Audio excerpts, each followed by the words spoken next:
gaduh.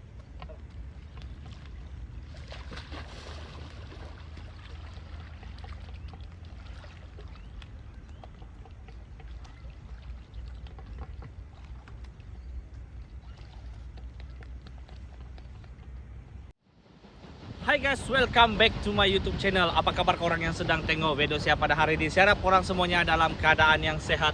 Terima kasih juga kepada subscriber saya yang sentiasa setia bersama dengan saya di channel Ojons91 nih. Juga tidak lupa kepada subscriber saya yang berasal daripada negara jiran yaitu Indonesia.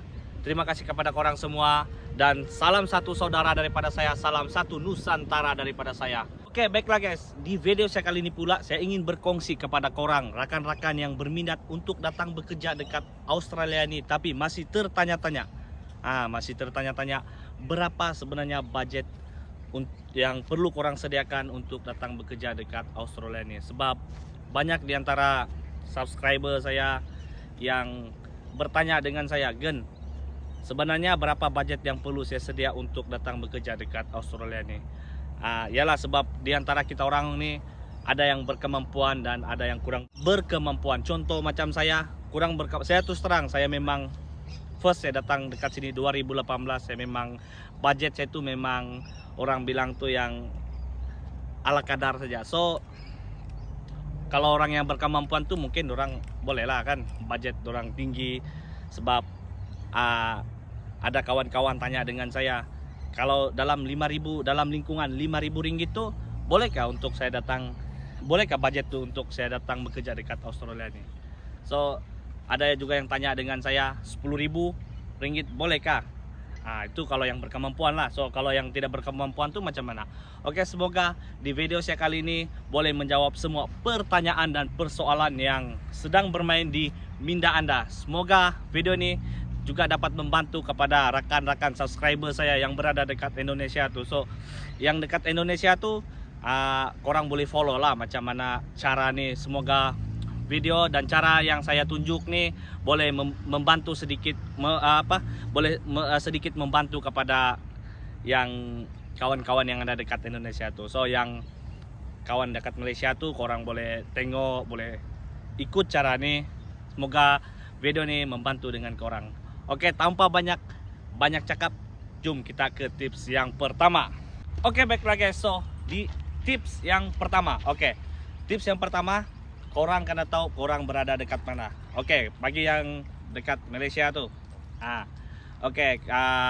sebab sebelum korang datang pergi Australia nih, korang kena tahu di mana tempat korang mau turun. Sebab tempat yang paling famous yang selalu tempat dekat sini, airport dekat sini yang selalu tempat orang turun itu Sydney, Perth dan Melbourne. Oke, contoh kalau macam saya di area Victoria, so saya kena turun dekat Melbourne lah. So kalau korang yang kawan-kawan yang dari Malaysia tuh, korang mau tahu berapa budget, ini adalah budget yang pertama.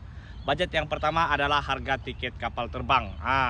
Sebab kapal terbang nih dia dari masa ke semasa dia down, dia up. So korang kena tengok lah berapa hari bulan korang datang dan harga tiket kapal terbang tuh berapa. Kalau contoh, kalau korang dari KLIA tuh dari Malaysia, kalau korang mau pergi Melbourne, korang just tengok harga tiket kapal terbang tuh berapa.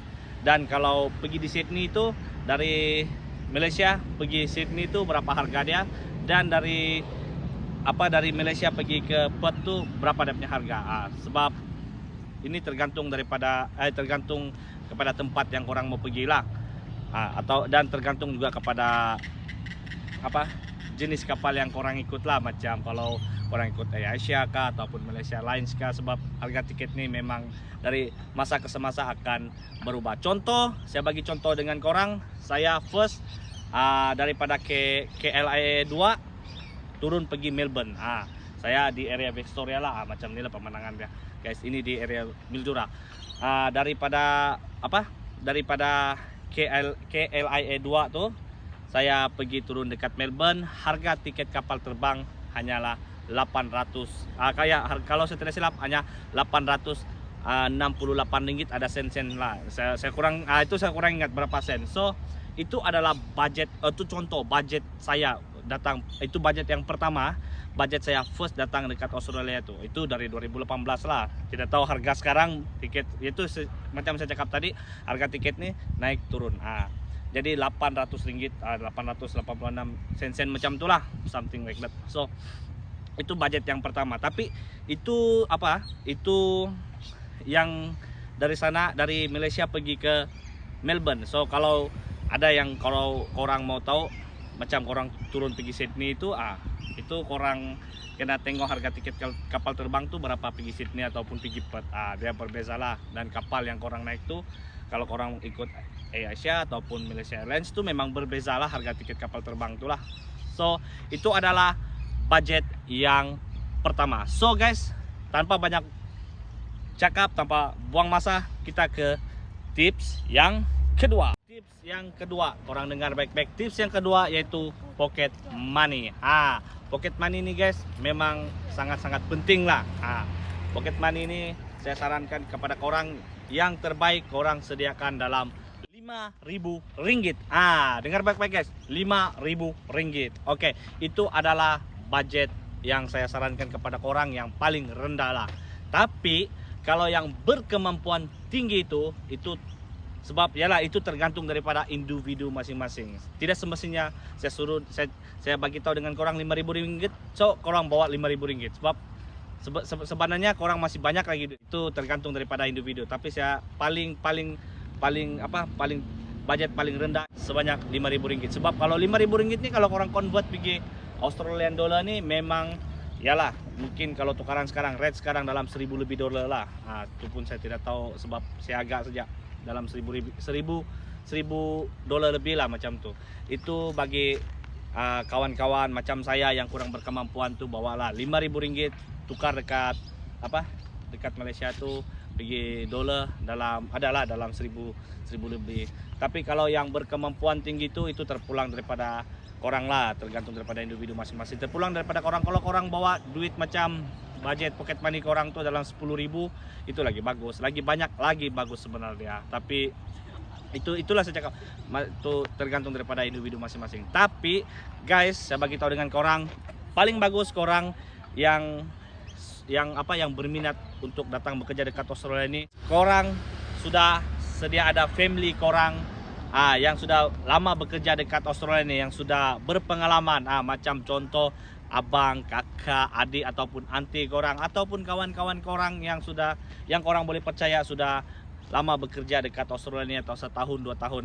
Itu macam so kalau korang sudah ada macam family yang sudah bekerja dekat Australia yang sudah berpengalaman, mungkin diorang boleh support dengan korang daripada perbelanjaan korang, bayar sewa rumah korang sebelum korang bekerja kan.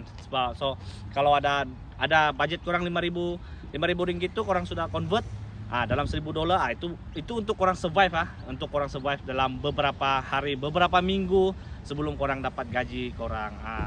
Itu adalah budget yang paling rendah guys. So kalau yang berkemampuan tuh, it's up to you all lah. Kalau korang mau bawa dalam 10.000 10.000, 20.000, itu terpulang daripada korang. Lagi banyak, lagi baik guys. Oke, baiklah guys, video kita sampai sini saja. Jangan lupa untuk korang aktifkan notification korang, supaya korang tidak akan ketinggalan setiap video-video yang saya upload nanti.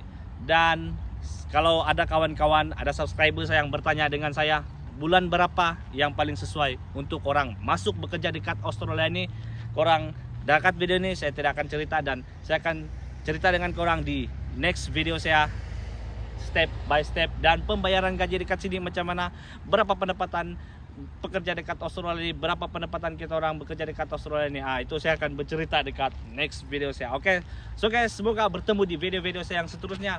Jangan korang lupa untuk like, share, and subscribe, dan terus sokong channel Ojon 71. Semoga bertemu di video-video saya yang seterusnya. Bye bye.